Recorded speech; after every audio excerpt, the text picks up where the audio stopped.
covered all the movements that are going to be used throughout the day in the 3 events. However, we'll cover the final WOD on the day, so we're not going to give too much away about that. Obviously, the first WOD's been released, and the movement standard has been demonstrated for the deadlift WOD. What we're going to do now is we're going to cover the deadlift movement standard. What I've got here is one of the coaches, CrossFit Influencer Craig. Craig's going to be my demonstrator, and we're going to go through the movement standard. So, as stated in the movement standard information sheet, what constitutes a good rep is that the bar is taken from the deadlift position, stood all the way up with the hips fully open, and shoulders behind the axis of the bar. Looks like this. Then the bar is returned to the ground in a normal position. Touch and go is allowed. Good rep. Good rep. That is the acceptable standard for the deadlift throughout the deadlift ladder. You're allowed to attempt to lift the bar once, as many times as possible in the allocated time before moving on to the next bar. Movements that will not be allowed is the hips not fully open at the top of the lift.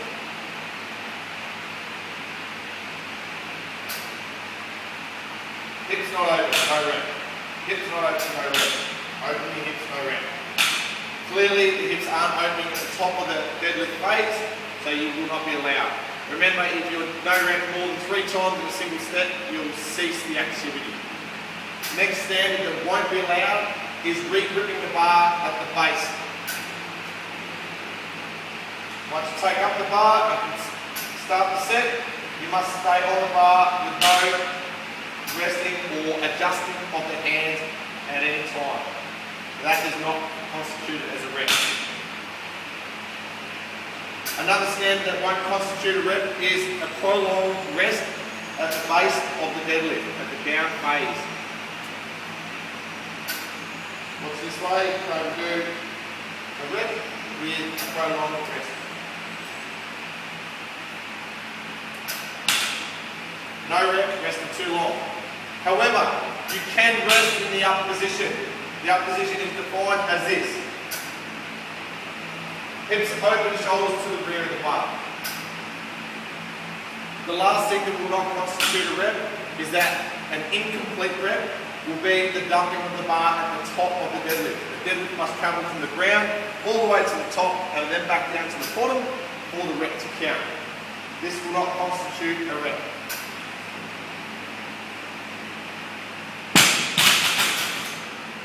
That will not constitute a rep. So there you go, guys. That's the standard for the deadlift, for the deadlift ladder. Coming up next, we're going to go through some of the other movements, but that there is the deadlift. Thanks.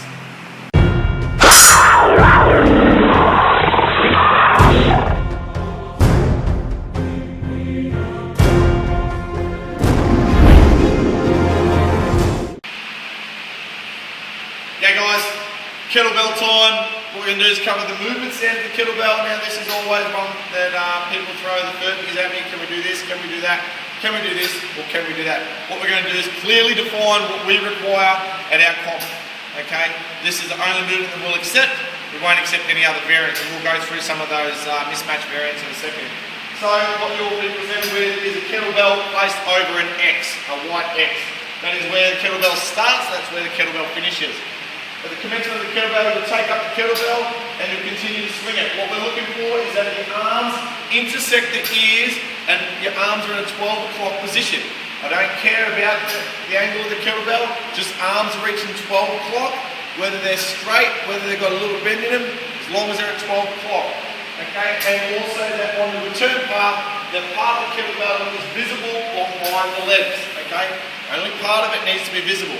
So Craig will now demonstrate a good rep for us and what we'll be counting. What we can see here is the arms are clearly intersecting the ears. He's using the straight arm method, and the kettlebell is visible behind his legs. That there is the only standard required that we will accept of the kettlebell. What we won't accept is that clean and jerky sort of motion where you just pull the kettlebell from there straight into the 12 o'clock position like a sumo dead high pull into a press. Whatever you want to call it, I'm going to go demonstrate that now. That there is not accepted, okay? You can, however, do the kettlebell swing with slightly bent arms. There you go, Craig got a slight bend in his arms. That there is still acceptable. Arms at 12 o'clock, kettlebell visible at the rear. There'll just be no jerking of the kettlebell. The final part of the rep is that the kettlebell is placed on the ground at the completion of the set over the X. At no stage are any kettlebells to be dropped, and if they are dropped, that will constitute a no rep. That there's the kettlebell swing.